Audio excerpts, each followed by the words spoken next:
संतोषी माता व्रत कथा। सच्चे दिल से करेंगे मां संतोषी को याद तो रहेगी कृपा। आज मां संतोषी का दिन है। कहा जाता है कि मां संतोषी से सच्चे दिल से जो मांगा जाए वो पूरा हो जाता है। इस दिन माता का व्रत रखा जाता है।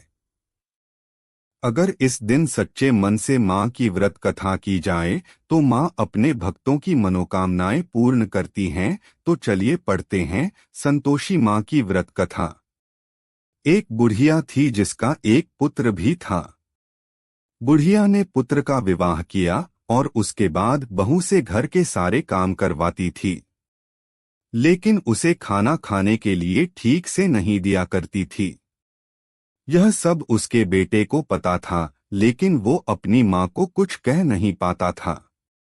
दिन भर बुढ़िया की बहू घर का काम करती रहती थी। इसी में उसका सारा दिन गुजर जाता था। लड़के ने इस पर काफी विचार किया और एक दिन अपनी मां से कहा, मां, मैं परदेश जा रहा हूं। बेटे की बात सुनकर उसे बेहद अच्छा लगा और उसने बेटे को जाने की आज्ञा दे दी।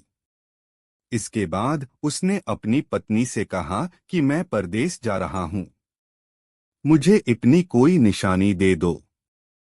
इस पर उसकी पत्नी ने कहा कि उसके पास देने योग्य कोई भी निशानी नहीं है।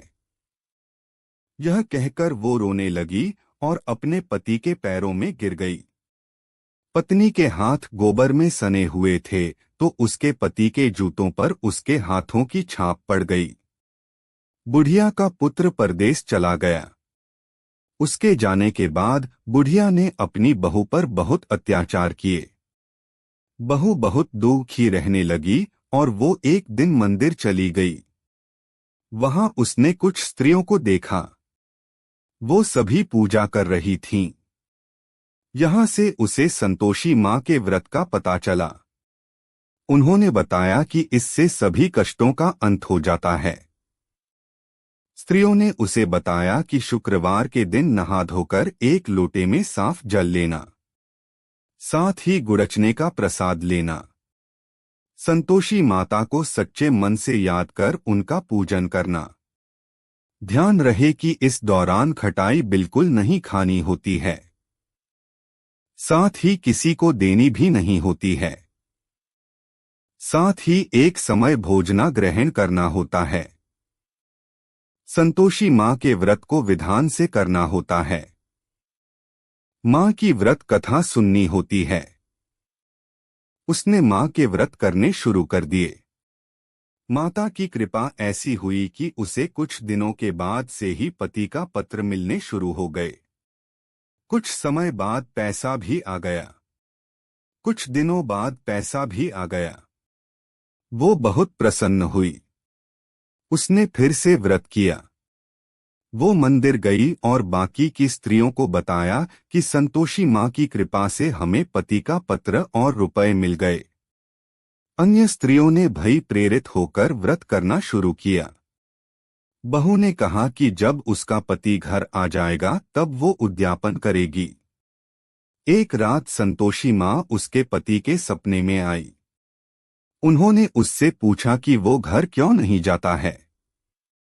तब उसने बताया कि सेठ का सारा सामान अभी नहीं बिका है और पैसा भी नहीं आया है। इस सपने के बारे में उसने अपने सेठ को बताया। साथ ही घर जाने की इजाजत भी मांगी, लेकिन सेठ ने उसे घर जाने की इजाजत नहीं दी। लेकिन मां की कृपा ऐसी हुई कि कई व्यापारी आए और सामान खरीद कर ले गए। इसके बाद सेठ ने उसे घर जाने की इजाजत दे दी। बुढ़िया का बेटा घर लौट आया। वहां आकर उसने अपनी मां और पत्नी को बहुत सारे रुपए दिए। उसकी पत्नी ने उसे कहा कि अब वो आ गया है तो उसे संतोषी मां के व्रत का उद्यापन करना है। उसने सभी को न्योता दिया और उद्यापन की तैयारी करने लगी। लेकिन उसके घर के बराबर में रहने वाली एक स्त्री उसका सुख देखकर ईर्ष्या करने लगी। उसने अपने बच्चों को सिखाकर भेजा कि खाने से समय खटाई मांगना।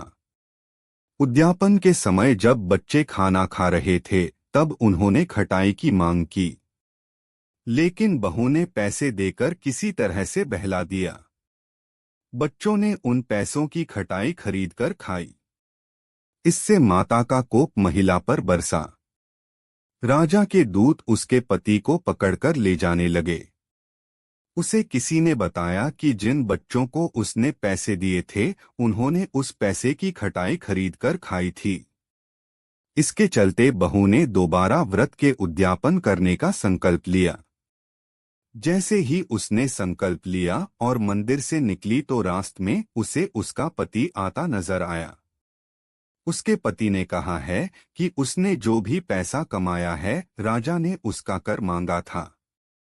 इसके बाद अगले शुक्रवार को बहू ने मां के व्रत का उद्यापन किया।